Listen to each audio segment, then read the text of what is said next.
so we will finish our study this morning sa series of studies sa Book of John, and obviously we are in the last chapter sa Book of John. So turn with me po sa last chapter ng Gospel of John. Sa first look natin sa chapter 1, we could think na additional na lang ito, na additional na sinulat because mukhang tapos na sa chapter 20. Kung babasahin natin, parang sa tingin natin chapter 20 dito na dapat nag-end. Sa chapter 20 kasi parang kumpleto na ang lahat. Nabuhay si Jesus, namatay, si Jesus muling nabuhay at nagpakita sa mga alagad. And ang huling bahagi ng chapter 20, parang malinaw na this is the end of the book. Parang isipin kagad natin na ito na ang completion. But kasi sinabi dito sa verse 30 sa chapter 20, marami pang mga himalang ginawa si Jesus na nasaksihan ng mga alagad na hindi nakasulat sa aklat na ito. Ngunit ang mga nakasulat dito ay sinulat upang kayo sumampalataya na si Jesus ang Kristo, ang anak ng Diyos, at sa pagsampalatayang iyon ay magkaroon kayo ng buhay sa pamamagitan niya. So it seems na parang that's the end, okay, sa unang pagtingin natin. Pero pagkatapos ito, biglang may chapter 21. May 21 pa. So, other people think na baka idinagdag lang yung chapter 21 ng ibang tao at ito ay hindi na wala sa original na pagkasulat sa manuscript. That is not true po kasi una, wala namang manuscript o lumang kopya ng Biblia na nagpapakita na huling idinagdag lang ang chapter 21. Secondly, may good reason po na paniwalaan ng kasamang chapter 1 sa original na sa aklat na ito. And lalo na kung titingnan natin yung way na pagkasulat ng author. For example, you will notice na iniayos ng chapter 21 ang mga bitin na part na kwento ng chapter 20. You remember yung story ni Peter, di ba? Si Pedro na kung saan he will become a leader ng unang iglesia, but then kilala muna natin si Sias na ang taong nag-deny kay Jesus ng 3 beses. Kaya sa chapter 21, you notice na binalikan ng sumulat ang mahalagang detalye na tinapos ito ng maayos about sa chapter 21 ang restoration ni Peter. Kasi nabitin yung bahagi, di ba? Dininay ni Peter si Jesus ng 3 beses, and then that's it. But chapter 21 is the restoration ni Peter. So, mapapansin natin na nakatutok din ang chapter 21 sa hinaharap. Dito sa chapter na ito, again, restore si Peter sa ministry at muling tinawag na mag-serve sa Panginoon mula sa araw nito. Sinabi rin kung ano mangyayari kay Peter sa future. So tinapos dito ang mga bitin na bahagi ng kwento sa chapter 20. So, number 1 na I want you to notice is ang pagpapakita ni Jesus ng 3 beses sa kanyang mga alagad. So, look with me again sa verse 1. Pagkatapos nito, muling nagpakita si Jesus sa mga alagad sa tabi ng lawa ng Tiberias. Ganito ang nangyari. Magkakasama sina Simon Pedro, Tomas na tinatawag na Kambal, Nathaniel na taga Cana sa Galilea, ang mga anak ni Zebedeo at 2 pang alagad. Sinabi sa kanila ni Simon Pedro, mangingisda ako, sasama kami. Sabi nila, umalis nga sila at sumakay sa isang bangka. Magdamag silang ng isda, subalit wala silang nahuli. So, once again, nagpakita si Jesus sa kanyang mga disciples sa tabing dagat ng Tiberias. So, we read na magkasama si Peter, si Thomas, si Nathaniel, at si Nathaniel ang mga anak ni Zebedeo at 2 pang mga disciples. Sabi ni Simon Peter, mangingisda ako. I'll go fishing. Sumama rin ang kapwa niya mga alagad. So, nangisda sila. Ngunit, buong gabi ay wala silang nahuling isda. So, you notice na iniwan ni Peter ang calling ni Kristo sa buhay niya. Bumalik sa dati niyang buhay. Ano ang dati niyang buhay? Fisherman. Pangingisda. Siya ay mangingisda. So, and then, you notice dito sa binasa natin na naka-impluensya siya na sa kanyang mga kapwa, mga alagad. Nang sinabi ni Peter, okay, mangingisda ako. And the disciples respond kay Peter, kami rin, sama kami sa iyo. So, again, nais kong ipaalala sa inyo na before fisherman si Peter, bago tawagin siya ni Kristo, But nang tinawag siya ni Kristo, ni Yesu Kristo, ano ang kanyang calling? Imbis na mangingisda na ng isda, fisherman, manghuli ng isda, tinawag siyang mangingisda ng tao. Fisher of men. Okay? So, ngayon, you notice, bumalik siya sa dati niyang buhay, sa kanyang profesyon. And ang panguhuli nila ng isda ng gabing ito, di ba wala silang nahuling isda? It shows na mayroong siyang tinuturo na lesson sa puntong ito. So, they work all night, and then wala silang nahuling isda. So, that teach us na fruitless, walang pagpapala, walang bunga kung wala tayo sa Panginoon. Kung labas tayo sa kalooban ng Diyos. Kailangan nila ang Lord. Kailangan nila si Lord sa kanilang buhay. And you will see later na sila po ay ma-encourage muli na mag-respond sa kanilang calling. And so, kailangan nila si Lord sa kanilang buhay. Kailangan nila ang pinangakong banal na Espiritu para maging fruitful and powerful ang kanilang witness na makikita natin or nabasa natin sa Book of Acts. Now, in verse 4, follow with me, nang mag-uumaga na, tumayo si Jesus sa pangpang, ngunit siya hindi nila nakilala. Sinabi niya, mga anak, meron ba kayong huli? Wala po, sagot nila. Ihulog ninyo ang lambat sa gawing kanan ng bangka at makakahuli kayo. Sabi ni Jesus. Inihulog nga nila ang lambat at nang hilahin nila ito ay hindi nila makaya sa dami ng huli. Sinabi kay Pedro ng alagad na minamahal ni Jesus, ang Panginoon iyon. Nang marinig ni Simon Pedro na ang Panginoon iyon, nagsuot siya ng damit dahil nakahubad siya noon at saka lumusong sa tubig. Now, naiwan naman so lumusong siya sa tubig, naiwan ang mga kapwa niya mga alagad, sila ang nagpatuloy sa trabaho para hilain ang nahuli nilang napakaraming isda. So habang si Peter papunta sa pangpang. Pero para kay Peter, kung iisipin natin, para kay Peter, mas mahalaga na makalapit siya kay Jesus kaysa sa gaano pa mang karaming huling isda nakuha nila. Tama? So, mas mahalaga si Jesus kaysa sa pera. Mas mahalaga si Jesus kaysa sa propesyon. Mas mahalaga si Jesus kaysa sa anumang bagay dito sa mundo. Amen po ba? And so that teach us na hindi natin dapat nabigyan ng mas higit na halaga ang anumang mga bagay dito sa mundo nang higit sa Panginoong Jesus, nang higit sa relasyon natin sa Panginoon. Dahil alam natin na panandalian lamang mga bagay nito dito sa mundo. Titulo, trabaho, pera, and even ang relasyon natin sa tao dito sa mundo. Kung hindi sila mananampalataya, it's temporary. Pero kung mananampalataya, it's eternal. Makakasama natin sila sa walang hanggan. Pero the point na nais kong makita ninyo is walang dapat na mas makahigit sa relasyon natin sa Panginoon. Not even money. Not even trabaho. Not even title, not even ang mga bagay dito sa mundo. We know that, tama? So let's apply it sa ating buhay. Walang dapat makahigit sa relasyon natin sa Panginoon. Verse 8, dumating sa pangpang ang kasama niyang mga alagad, sakay ng bangka at hila-hila ang lambat na puno ng isda. Hindi sila gaanong malayo sa pangpang, mga 90 metro lamang. Pagkaahon nila sa pangpang, nakakita sila roon ng isdang iniihaw sa nagbabagang uling at ilang tinapay. Wow! Meron ng isda, meron ng tinapay. Pagpunta nila doon. And sabi ni Jesus, magdala kayo rito ng ilang isdang nahuli ninyo. Sabi ni Jesus. Kaya sumampa sa bangka si Simon Pedro at hinila sa pangpangang lambat na puno ng malalaking isda. 153 lahat ang nahuli nila. Hindi nasira ang lambat kahit ganoon karami ang mga isda. You will notice dito, sa binasa natin, na pagkatapos hilahin ang lambat papunta sa pangpang at magbilang ang mga alagad ng isda, may dalawang bagay na binanggit dito, di ba? Nabilang talaga nila yung isda. Interesting, binilang nilang isda at nabilang nila, ilan ang isda na nahuli nila? 153. Okay? So, pangalawa, hindi napunit ang lambat.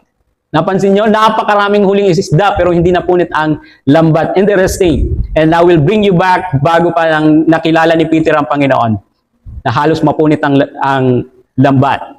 So, Bakit sinulat ni John ang mga maliit na detalye na ito?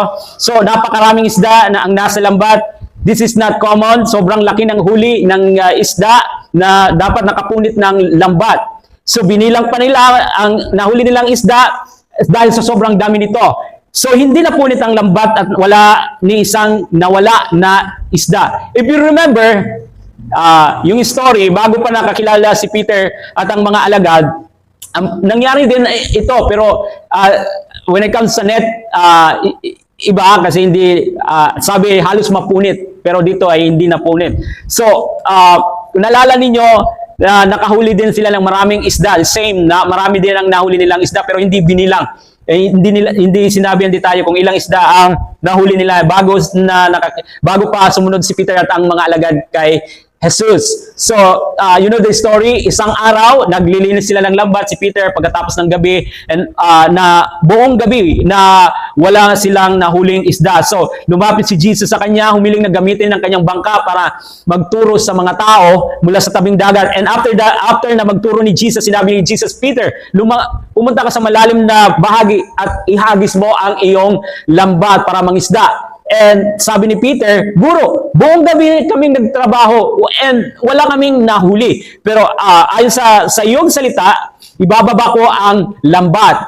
Nang gawin nila ito, nag-obey siya, napuno ang lambat ng isda, kaya halos mapunit. At tinawag nila ang kanilang mga kasama, tinawag pa nila ang iba para tumulong kasi hindi na kaya ng isang bangka or isang lambat. Napuno ang kanilang bangka ng sobra-sobra, halos malubog ang kanilang bangka sa maraming isda na nahuli nila. Namangha si Peter at lumuhod siya. Bumagsak sa mga tuhod ni Jesus. Sabi ni Peter, lumayo ka sa akin.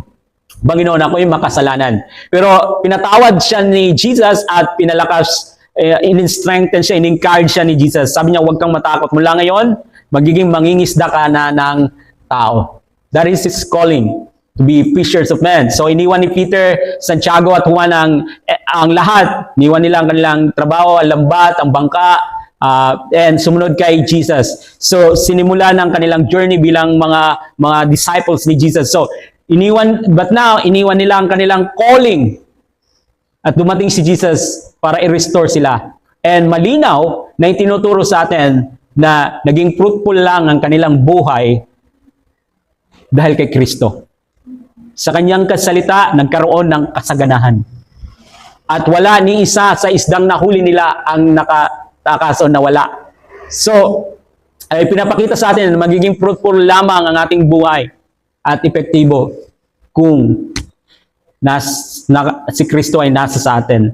Magiging fruitful lamang ang buhay natin at epektibo sa pangalan ni Jesus at sa tulong ng Espiritu Santo. And sila ay magiging mangingisda ng tao. So, mapupuno rin ng kanilang lambat. Remember si Peter, marami ding mga tao na dala sa Panginoon.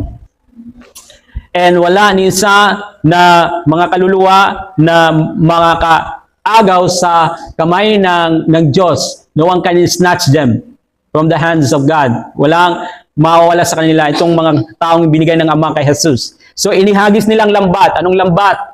Ang lambat ng Ebanghelyo. Ang mabuting balita. Maraming naligtas mula sa iba't ibang wika, lahi at bansa. Think about this. Ang mga disciples, walang direksyon ng buhay. Yan ang buhay na walang Panginoon. Walang direksyon ng buhay. Yan ang buhay na malayo sa Panginoon. Iwalay sa Panginoon.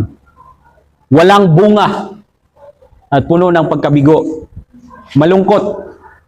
Ganon rin ang buhay sa mundo, hindi po ba? Napansin nyo? Maraming mga tao na pinupuno ang kanilang puso ng pera, tabunan ng pera para maging masaya, popularity, or some other things para lang maging meaningful ang kanilang buhay, pero hindi pa rin meaningful dahil wala kay Kristo at wala silang relasyon sa Panginoon. So, ganito ang buhay ng mundong kung wala si Kristo sa buhay mo. Walang kabuluhan, walang saysay. Ang buhay na wala kay Kristo at wala si Kristo sa buhay mo. So, ang mundong ito, walang saysay kung wala si Jesus Christ. So nagbibigay ito sa atin ng pagtuturo na kailangan natin na ang Panginoon sa buhay natin, kailangan natin siya sa buhay natin. Siya ang nagbibigay ng buhay na walang hanggan. Siya rin ang nagdudulot sa atin ng tunay na kasapatan, tunay na kahulugan at halaga sa buhay natin. Amen? Remember that. Kasi maaari tayong ma-distract sa mga bagay dito sa mundo. At ang nangyayari, nagpo-focus na tayo sa mga bagay dito sa mundo at nagiging fruitless, walang bunga, walang direksyon ang buhay natin.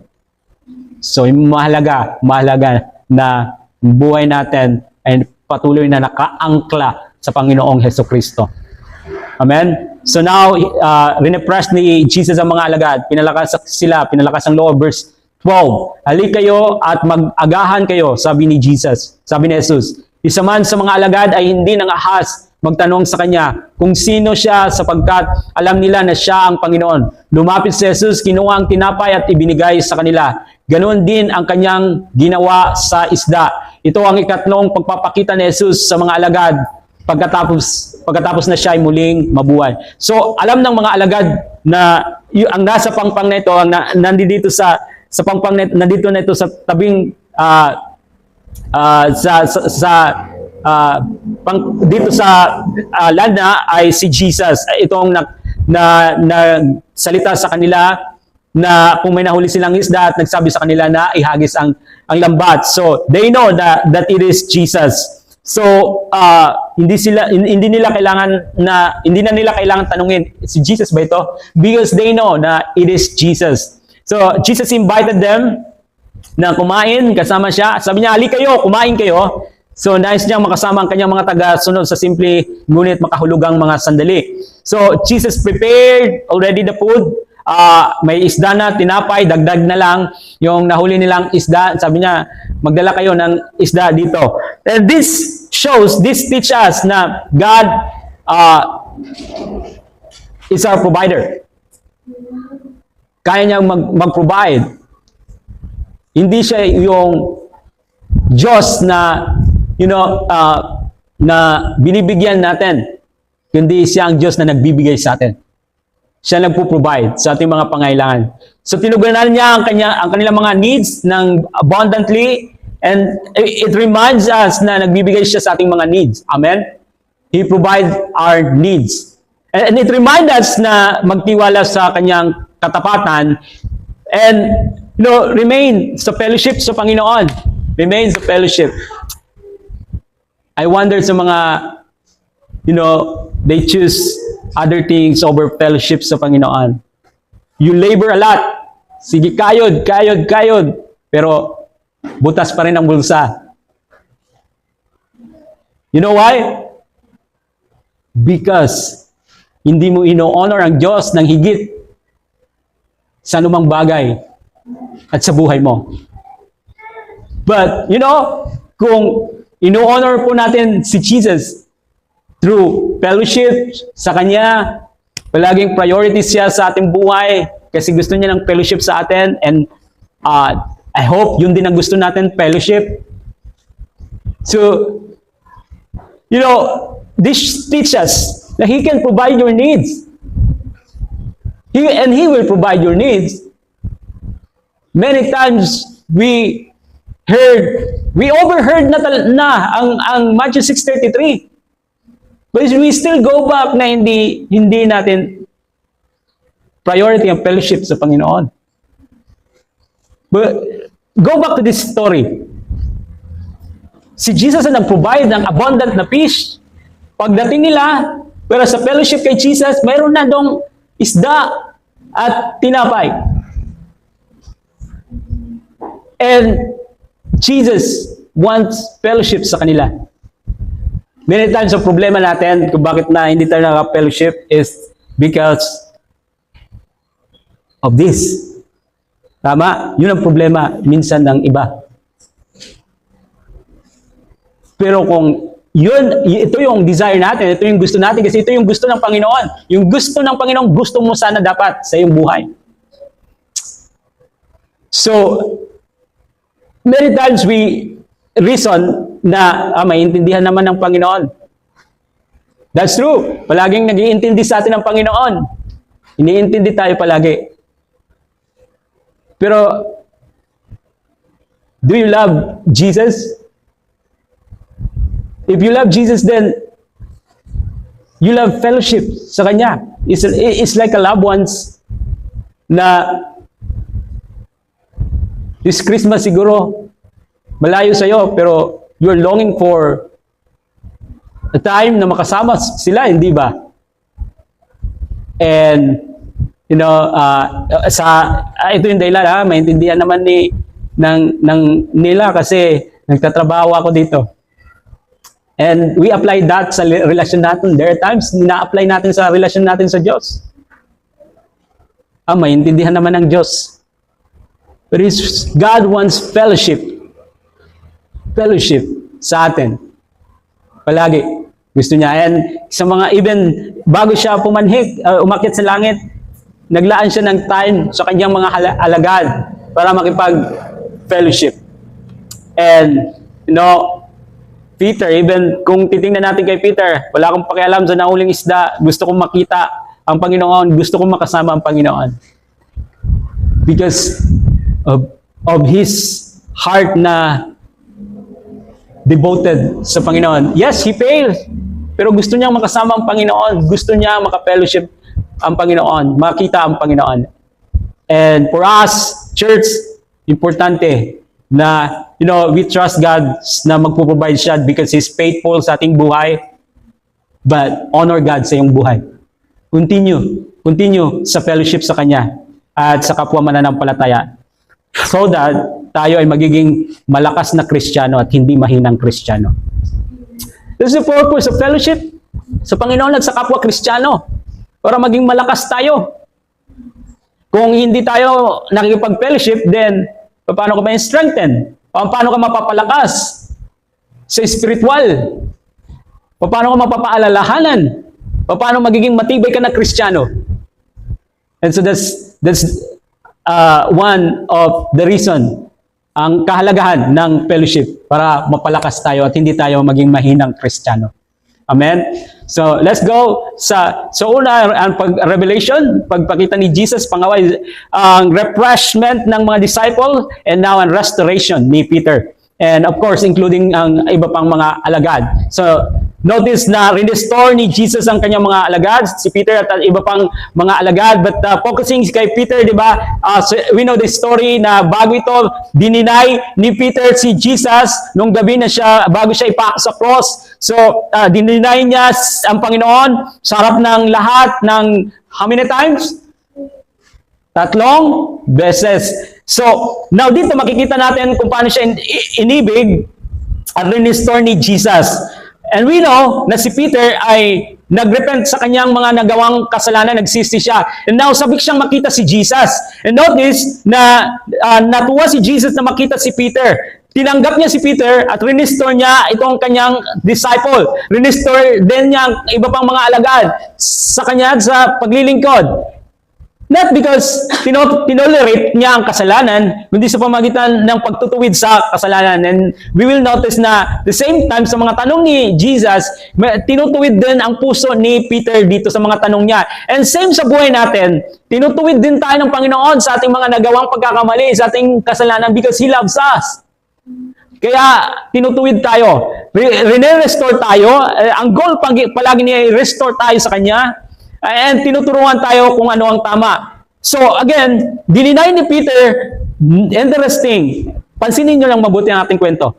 Ilang beses itinatwa ni Peter si Jesus? Church, how many times? 3 times. Ilan ang tanong ni Jesus sa kay Peter? 3 tanong din ang binigay kay Peter. Verse 15, tingnan natin.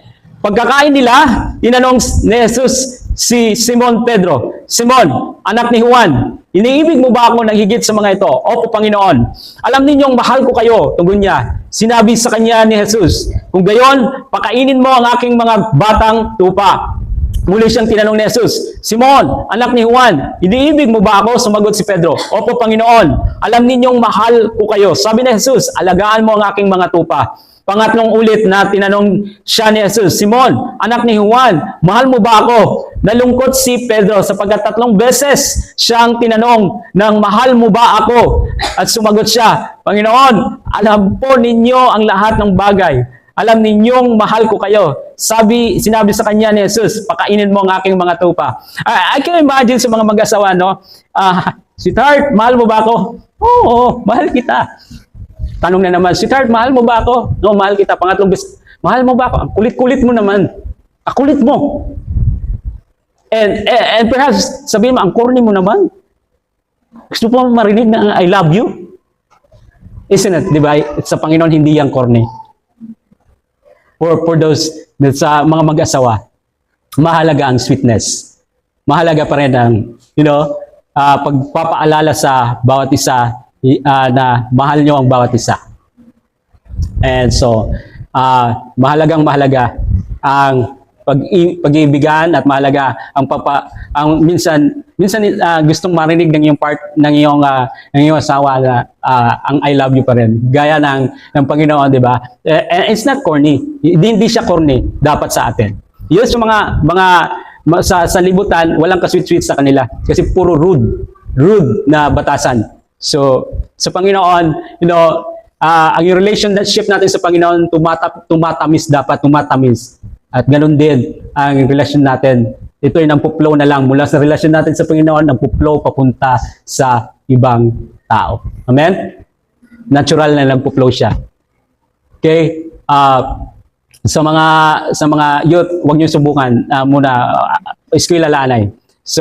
So, but you can tell that to your parents, sa iyong mga kapatid, no? So, now, it's about restoration. Going back sa story, pagpapanumbalik kay Peter. So, mahalaga kay Peter ang restoration. Pero, mahalaga rin na makita natin dito, mapapansin natin, na tinawag ni Jesus si Peter sa lumang pangalan niya. Ano yung lumang pangalan niya?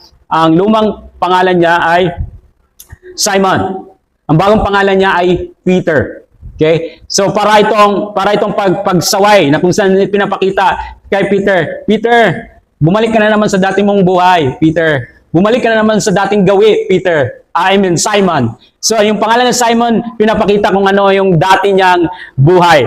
So, para bang sinasabi ni Jesus sa kanya, Simon, mag-reflect ka nga sa dati mong buhay. Bumabalik ka na naman sa dati. And it's sad to see na babalik pa tayo sa dati. Natikman na natin ang kabutihan ng Diyos. Babalik pa tayo sa dati nating buhay. Parang hindi siya reasonable, di ba? Na babalik pa tayo sa dating buhay natin na natikman na natin ang kabutihan ng Diyos. Na nakita natin ang kanyang kabutihan sa ating buhay at naranasan natin. So, it's not right na bumalik tayo sa dating buhay natin kung tayo ay nasa Panginoon. And, diri't maupay nga, kita mo iba direction sa pagkatawag sa aton sa Ginoo. Okay? Sa calling, bayaan nato ng calling na gihatag sa aton sa Ginoo. So, para bang sinasabi ni Peter, Simon, mag-reflect ka nga sa imong pamaagi ng liwat, sa imong kinabuhi, sa dati mong paraan. So, kailangan kitang tawaging muli. Kailangan kong ipaalala sa iyo ang iyong calling, Simon. So, you notice na hindi lang sinabi ni Jesus, Simon, anak ni Juan, mahal mo ba ako? Ang sabi niya, Simon, anak ni Juan, mahal mo ba ako ng higit sa mga ito? Hindi niya sinabi, mahal mo ba ako, kundi, mahal mo ba ako ng higit sa ito? That means, sinasabi niya, iniisip mo ba na mas mahal mo ako kaysa sa pagmamahal ng ibang alagad? Dito, hindi lang tinutukoy ni Jesus na tatlong pagtanggi ni Peter, ang pagtatwa niya kay Jesus. So, tinutumbok niya ang ugat ng problema. Ang ugat ng problema ni Peter is ang pride. Pride palagi ang problema ni Peter. Dalala nyo, bago areston si Jesus, Lord, kahit buhay ko, itataya ko sa iyo. Tapos, nakagawa siya ng maling bagay, tinagpas niya kaagad ang tenga ng isang servant ng high priest. At pagkatapos ay tumakbo siya. Iniwan ng Panginoon. At, pagdating doon sa place na kung saan nililito si Jesus, we know the story, dininay niya ng 3 beses si Jesus. Pero, mayabang muna si Peter, kahit Kahit buhay ko, itataya ko, Panginoon, para sa iyo. Pride, ang problema niya, bago pa niya itinanggi si Jesus, masyado siyang confident sa kanyang sarili, overconfident. Siguradong siya, sabi niya, hindi mangyayari yan, Panginoon. Hindi kita itatakwil. And now, kinoconfront siya ni Jesus tungkol sa puso niya. Hindi lang sa ginawa niya, sigurado si Peter noon na, sigurado siya sa sarili niya, mataas ang pagmamahal niya kay Jesus. Kaya ngayon, tinutumbok ni Jesus ang isyong ito, na parang sinasabi, totoo ba, Peter? Mas mahal mo ba talaga ako kaysa sa pagmamahal mo ng higit sa mga ito? So, maganda yung naging sagot ni Peter. Hindi siya nagyabang o nagsabing, mas malaki ang aking pagmamahal kaysa sa mga kapwa ko mga alagad kumpara sa iba. Simple lang ang sagot ni Peter. And I can imagine kung anong tone ng boses niya na dati is prideful magsalita, mataas ang boses, pero ngayon I can imagine na parang in a humble na tinig na ang kanyang pagsagot. O Panginoon, alam ninyong mahal ko kayo. You know, Lord. Pero dati yung sagot niya na siya nakakaalam sa sarili niya. Yung sinasabi niya, Lord, mali ka. 3 ulit tinanong ni Jesus si Peter. Medyo nasaktan na si Peter nang tanungin siya na sa pangatlong beses ni Jesus, mahal mo ba ako? Pero malinaw ang dahilan. Ang 3 tanong ay katapat ng 3 beses na itinanggi ni Peter si Jesus. And this shows it refers talaga sa about sa naging pagkakasala ni Peter na tinutuwid si Peter dito rin. Hindi lang ito tanong, na simpleng tanong, kundi yung pagtutuwid din sa puso ni Peter. At ipinapakita rin na nais niya na ibigay ang buhat ganap na kapatawaran kay Peter and i-restore siya sa paglilingkod. So sa bawat pagtanggi noon ay may katumbas na bagong assurance na tinatanggap niya mula kay Jesus. Sinabi ni Jesus, Simon, anak ni Juan, mahal mo ba ako ng higit sa mga ito? Sumagot si Pedro, Oo Panginoon, alam ninyong mahal ko kayo. Sabi ni Jesus, pakainin mo ang aking mga tupa. Muling tinanong ni Jesus si Peter, Simon, anak ni Juan, mahal mo ba ako? Sumagot si Pedro, Oo Panginoon, alam ninyong mahal ko kayo. Sabi ni Jesus, alagaan mo ang aking mga tupa. Sa 3 beses, tinanong ni Jesus na naman si Peter, Simon, anak ni Juan, mahal mo ba ako? Nalungkot si Peter dahil 3 beses na tinanong siya, mahal mo ba ako? Sinabi ni Pedro, Panginoon, alam niyo ang lahat ng bagay. Alam niyong mahal ko kayo. At sinabi ni Jesus, pakainin mo ang aking mga tupa. So, hindi lang kapatawaran ang binigay ni Jesus kay Peter, kundi i-restore, pinanumbalik, ibinalik si Peter sa kanyang calling sa paglilingkod sa pamagitan ng mga salitang ito. Nang sinabi niya, pakainin mo ang aking mga tupa. Alagaan mo ang aking mga tupa. Pakainin mo ang aking mga tupa. Yan ang calling mo, Peter. Bumalik ka sa calling. Bumalik ka. Binabalik kita sa paglilingkod. Alam natin na ang dahilan kung bakit bumalik si Peter sa dati niyang buhay.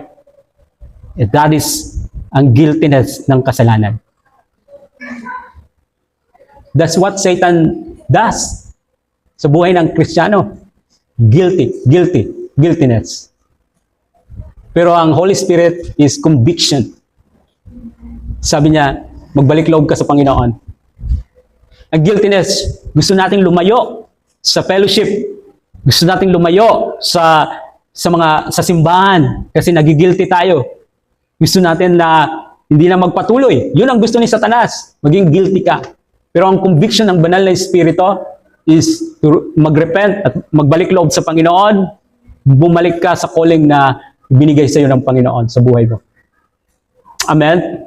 So, binalik si Peter sa kanyang calling sa paglilingkod. Apostol siya, di ba? Apostle si Peter. Pero ang mga apostol ay tinawag din maging pastol na nag-aalaga sa kawan ng Diyos. At ito ang unang tawag ni Jesus kay Peter. At ito ang ibinalik kay Peter. Restore si Peter sa calling niya. So, isn't it napakaganda ng kapatawaran ng Diyos, lalo na sa atin na nakatanggap ng kapatawaran? We know na kapag sumampalataya kay Kristo, agad na natanggap natin ang kapatawaran at paglilinis sa ating mga kasalanan. Dineklara na walang sala ka na at ganap na tinanggap ng Panginoon. You're declared na matuwid na sa harapan ng Diyos, not because na sa iyong ginawang mabubuting bagay, but because sa righteousness, katuwiran ng Panginoon na inilagay, binihisang Kanya, dininis Kanya sa iyong mga karumihan. And we know na hindi lang ito paulit-ulit niya na tayong itinutuwid, binabalik niya tayo rin kapag tayo nadadapa, nagkakasala. Basta taos puso tayo nagsisisi po, lumalapit sa Panginoon, binabalik niya tayo, rinirestore niya tayo. Araw-araw ang kanyang habag ay laging sariwa. And dito, sinabi ni Jesus kung ano mangyayari kay Peter sa future. Tingnan niyo po sa verse 18. Pakatandaan mo, nung bata ka pa, ikaw ang nagbibihis sa iyong sarili at pumupunta ka kung saan mo gusto. Ikaw, nung bata pa tayo, kung danay pa nga rin maglumpas sa ipakit pag di na matumban na itong karuyag, di ba? So, pinapakita sa atin yung picture nito. Ngunit pagtanda mo, iuunat mo ang iyong mga kamay. At iba ang magbibihis sa iyo at dadaling ka kung saan hindi mo gusto. We can relate. Lalo na pag may asawa ka na, di ba, pag the way ng pananamit mo, okay na to. Hindi dapat suit niyan, hindi ang formal, hindi magandang tingnan. Or kung dati hindi tayo malinis sa ating sarili, lalo na pag may asawa na, so tinukorek tayo, tinuturuan tayo. But again, ito yung picture na pinapakita, but when it comes, ang context dito is ang calling ni Peter sa Panginoon. And so, sinabi niya, continuing dito, sinabi niya ito upang ipahiwatig kung paano mamamatay si Pedro at kung paano niya luluwalhatiin ang Diyos. Pagkatapos, sinabi sa kanya ni Jesus, sumunod ka sa akin. So, nang sinulat po ang mga salitang ito, patay na si Peter dahil sa kanyang pananampalataya. This book is written pagkatapos na ng kamatayan ni Peter. So, may nagsasabi na si Peter mismo humiling na siya ipako ng pabaliktad sa cross. Dahil pakiramdam niya na hindi siya karapat-dapat na mamatay tulad ng pagkapako ng posisyon ng Panginoon. But it is important to remember na yung restoration ni Peter dito, pinakita na darating ang araw na mamamatay siya para sa kanyang pananampalataya. Ang dating Peter na talawaan ay magiging Peter na bold, matapang sa kanyang pananampalataya. Hindi na natatakot sa pagtindig sa Panginoon. And that's what we need. Boldness sa ating pananampalataya. And we can do that kung tayo puspos ng banal na Espiritu. Bold, matapang sa pagtindig sa pananampalataya. So, ito yung Peter na ilang linggo lang nakalipas ay natakot, sumunod ng tapat kay Jesus na ngayon. And restore siya. Pinalakas ang loob para sumunod kay Jesus ng buong puso. Kahit umantong sa kamatayan. And so, nakahanga-hanga mga Kristiyano talaga na even sa bingit ng kamatayan, tumitindig sa pananampalataya. It is because na mayroong silang grabing encounter sa Panginoon. Si Peter, nag-encounter sa Panginoon. Si Paul, nag-encounter sa Panginoon at grabe ang transformation ng kanilang buhay. Notice with me sa verse 20. Lumingon si Pedro at nakita niyang sumusunod ang alagad na minamahal ni Jesus. Ang siyang humiling sa dibdib ni Jesus nang sila'y naghahapunan at nagtanong, Panginoon, sino po ang magkakanulo sa inyo? Na makita siya ni Pedro ay tinanong nito si Jesus, Panginoon, paano po naman ang taong ito? Parang sinasabi niya, Panginoon, pinakita mo sa akin na mahirap ang daraanan ko sa inaharap. Paano naman itong taong ito? Anong kailangan niyang tiisin? Ako lang ang magsasuffer. Now, verse 21, sumagot si Jesus, kung nais kong mabuhay siya na hanggang sa pagbabalik ko, ano sa iyo? Sumunod ka sa akin. Kumalat sa mga kapatid, sa pananampalataya, ang balitang hindi mamamatay ang alagad nito, ngunit hindi naman sinabi ni Jesus na hindi siya mamamatay, kundi kung nais kong mabuhay siya hanggang sa pagbabalik ko, ano sa iyo? Siya ang alagad na nagpatotoo tungkol sa mga bagay na ito, siya rin ang sumulat ng mga ito at alam naming totoo ang kanyang pahayag. At marami pang ginawa si Jesus na kung isusulat lahat, palagay ko hindi magkakasya kahit sa buong daigdig ang mga aklat na may susulat. Ang tao maraming kwento. Pero mas maraming kwento na maaari nating malaman sa Panginoon. Because ang Diyos ay mabuti. At ang kanyang kabutihan ay hindi humihinto. And so, sumagot si Jesus sa kay Peter, kung gusto ko siyang manatili hanggang sa dumating ako, ano sa iyo? Anong pakialam mo? Ang importante, mind your own business. Ang ikaw mismo, sa iyong sarili, ang iyong puso, sumunod ka sa akin. Minsan, ganito rin minsan, di ba tayo? Tumitingin tayo sa iba, pero ang sarili natin ay hindi natin chinecheck kung tayo ba ay strong sa pagsunod sa Panginoon.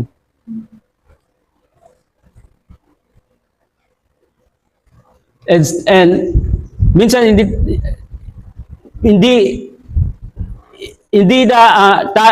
wala na tayo sa tamang direction na kung saan sa pagsunod sa Diyos. Kasi interested ang Diyos sa iyo at hindi lang sa iba. Sa iyo muna.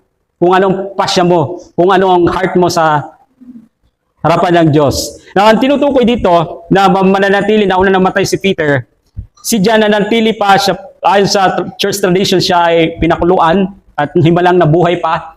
And naisulat ang Book of Revelation at nagbinigay sa kanyang vision about sa pagbabalik ng Panginoon, di ba? Ang about sa matinding paghihirap na darating sa mundo, Antichrist, pagbabalik ng Panginoon. So, nangyari ito na sinabi ni Jesus dito. So, minsan, nagtatanong tayo, bakit ganun siya? Sa akin, hindi. Kino-compare ba natin ang ating sarili sa iba? Tandaan natin na iba-ibang plano ng Diyos. Iba-iba ang plano ng Diyos sa bawat tao, sa bawat isa sa atin. Minsan, nagtataka tayo, bakit ang iba? Bakit siya ang ikli ng buhay niya? Tapos ang iba mahaba. Ang iba dumaranas ng paghihirap kaysa sa iba. We should not be concerned about this. Hindi dapat itong alalahanin natin. Kung bakit iba-ibang sitwasyon ng bawat isa. Ang dapat natin gawin ay ituon natin ang pansin natin kay Jesus, sumunod sa Kanya. What about sa iyong sarili? Hindi yung sa others. Sa iyo muna. Kung tapat ka bang susunod sa Kanya? Kung tapat ka bang maglilingkod sa Kanya? Kung magiging tapat ka ba hanggang wakas? Kung tayo ba ay magpapatuloy o maganda lang sa umpisa o sa pagdating sa kalagitnaan ay dahan-dahan na. And minsan ang iba, nakabase ang pagsunod sa Panginoon sa ibang tao. Minsan susunod sila dahil sumusunod ang kakilala niya, sumusunod yung close niya. Kaya nangyayari, pag nakadepende ang iyong pagsunod sa Panginoon sa mga kakilala mo, sa close mo, pag sila ay nanghina, we know kung anong mangyayari din sa atin. Just this remind us. Dapat na ang ating pagsunod sa Panginoon ay nakatuon sa Kanya. Hindi sa tao, hindi sa mga bagay na nangyayari.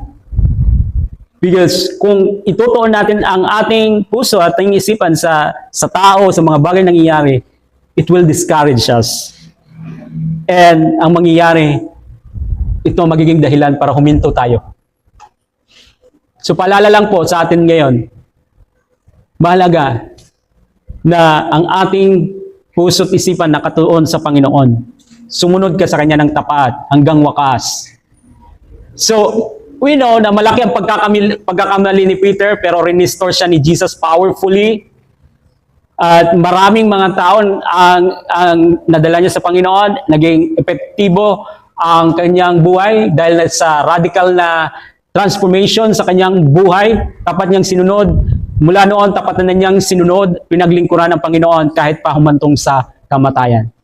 So, ang kwentong ito ni Peter tungkol sa forgiveness, restoration, and transformation na nangyari sa buhay ni Peter sa ginawa ng Panginoon. Ito yung huling larawan na iniwan sa aklat na ito. Renewed, restored, transformed. So this is the last picture na nakita natin dito sa Gospel of John. Si Jesus at si Peter at ang iba pang mga alagad niya ay magkasama sa tabi ng dagat. You notice, walang kahihiyan, walang condemnation, walang paghuhusga.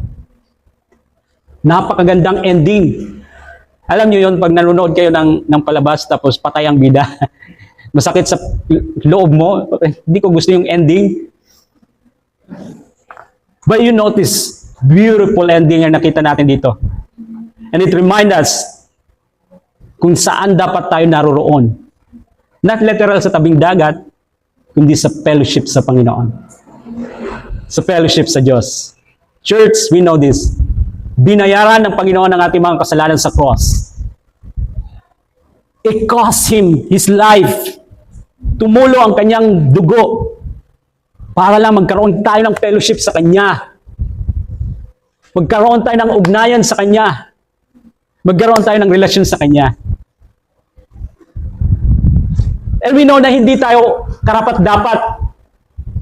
Hindi rin natin maaaring makamit ito sa mga ginagawa natin sa sariling kakayahan natin. And like Peter, ganito din ang nangyayari sa ating buhay. Nabigo tayo, pero pinatawad tayo. Maaaring lumilihis tayo ng landas, pero nais ng Diyos na i-restore ka sa Kanya. Nais ng Diyos na ibalik ka. Nais ng Diyos na baguhin ka. And many of us can testify po na tayo ay pinatawad, restore, binago dahil sa biyaya ng Diyos. Kahit na nagkasala ka, Jesus wants to restore you. Wants to restore you sa fellowship sa Kanya. Huwag kang lalayo. Huwag mo na isin na lumayo, lumihis ng landas. Dahil kapag lumihis ka ng landas, alam mo na walang pagpapala, miserable ang buhay. Failure, palagi. Fruitless ang buhay. And so, we know, namatay si Jesus sa cross. Pinatawad tayo para magkaroon tayo ng ugnayan, mapatawad, makalapit sa Kanya. Ngunit, church, we are reminded, let me remind you again, piliin nating mahalin si Jesus kaysa sa ating mga kasalanan. Piliin mo na mahalin si Jesus. That's what it means, repentance, pagsisisi, pagsisisi sa mga kasalanan. Hindi ibig sabihin na perfecto ka, hindi ka na magkakasala. Pero ibig sabihin nito na mas mamahalin mo si Jesus kaysa sa kasalanan na yan. Mas pipiliin mo si Jesus kaysa magpatuloy sa kasalanan na yan. And so, you repent and manampalataya kay Jesus, magtiwala. Now, many of us, mga mananampalataya na kay Jesus dito. And there are times sa buhay natin na nadadapa tayo, katulad ni Peter. Nadadapa tayo sa kasalanan. But Jesus wants, ang kanyang palaging goal is to restore you. Ibalik ka sa Kanya. Panumbalikin, baguhin, gamitin para sa Kanyang kaluwalhatian. Walang kasalanan na masyadong malaki, mas malaki ang Kanyang pag-ibig kaysa sa lahat ng iyong nagawang kasalanan. There is no sin that is too big kaysa sa Kanyang biyaya. And pagkatapos na i-restore ka niya, remember, gusto niyang i-restore ka niya, ibalik sa Kanya, sa fellowship, sa salita, sa relasyon mo sa Kanya, gamitin ka niya. Pagkatapos niya, i-restore ka niya, nais ka niyang gamitin. Nais ka niyang gamitin para sa Kanyang kaluwalhatian. Nais ka niyang gamitin para ang iba ay makakilala rin sa Kanya. Mapatawad, and magkaroon din ng fellowship sa Kanya ang iba na walang fellowship sa Panginoon at maligtas. Now, pagdating sa pagtulong sa iba, yung mga nagkakasala, tingnan niyo po ito. Ang goal palagi ng Panginoon sa mga nagkakasala is to restore them. Panumbalikin sila, na hindi sila lumayo sa Panginoon, kundi magsisi at magbalik loob sa Panginoon. Now, yun din ang ating goal, mga kapatid, ang goal natin, i-restore ang nagkakasala. Galatians 6:1, ngunit mag-iingat tayo kapag nagre-restore tayo, ito dapat yung ito yung babala sa atin. Galatians chapter 6 verse 1. Pagdating sa pagtulong sa iba na nagkasalang, Galatians 6:1 may paalala sa atin. Sabi dito mga kapatid, kung may isa sa inyo na mahulog sa pagkakasala, kayong pinapatnubayan ng Espiritu ang magtuwid sa Kanya. Subalit gawin ninyo iyon ng mahinahon at maingat kayo, baka kayo naman ang matukso. This reminds me ng one scene na nangyari na kung saan merong couple na mag-asawa, and the Lord mag-asawa na kailangan may restore. And the Lord reminded me na to approach this in a spirit ng gentleness and love, at hindi ng dating Peter. Dating Peter na in a prideful way na isipin na natin na mas better tayo kaysa sa mga nagkasala. Tandaan mo, may kahinaan ka rin. And it is only by the grace of God na na-restore ka. It is only by the grace of God kung bakit nagiging malakas ka at hindi ka nahuhulog sa kasalanan sa ngayon. And it is by the grace of God, kung nadapa ka sa kasalanan, ay nakabangon ka. So, when we restore others, ganyan dapat ang ating attitude. Ang goal natin is in a humble way, na matulog, and in a loving way. So, mahalaga na maibalik ang mga nadadapa dahil sa kasalanan. But we should do it in a way na mahinahon and maingat. Kailangan natin gawin ito sa gawin ang pag-deal and pag-restore. We should deal whatever sin na nagawa, but we should restore them also. I-restore sa Panginoon. In a loving way, in a gentle way, na pagtutuwid, kaysa sa mabagsik na paghuhusga. So that magkaroon ng healing at magkaroon ng paglago. Sila ay lumago sa Panginoon. And if you are in a position na tumulong sa iba na may i-restore sila, reminder sa atin, we should approach this situation na may habag at kababaang loob at mapagpakumbabang puso. Kasi palaging alalahanin mo kung anong natanggap mo sa Panginoon. Tinutulungan mo ang iba gaya ng ginawa ng Panginoon sa buhay mo. In-approach ka ng Panginoon sa pamagitan ng kanyang biyaya, at ganun din ang approach natin sa iba sa biyaya na natanggap natin sa Panginoon. But again, ang ministry ng restoration. Ministry ng restoration. Na, masakit minsan na may mga tao na ayaw magpa-restore kasi gusto magpatuloy sa kasalanan. But, you know, ang tanging magagawa natin is to pray for them. Ipanalangin sila. Patuloy na ipanalangin sila. And kapag mayroong bukas na pinto, pagkakataon, sunggaban mo agad ang pagkakataon para matulungan sila na ma-restore, maibalik sa Panginoon. Amen? God is the God of restoration. Gusto niyang ibalik palagi sa Kanya ang mga nagkakasala at magkaroon ng fellowship sa Kanya.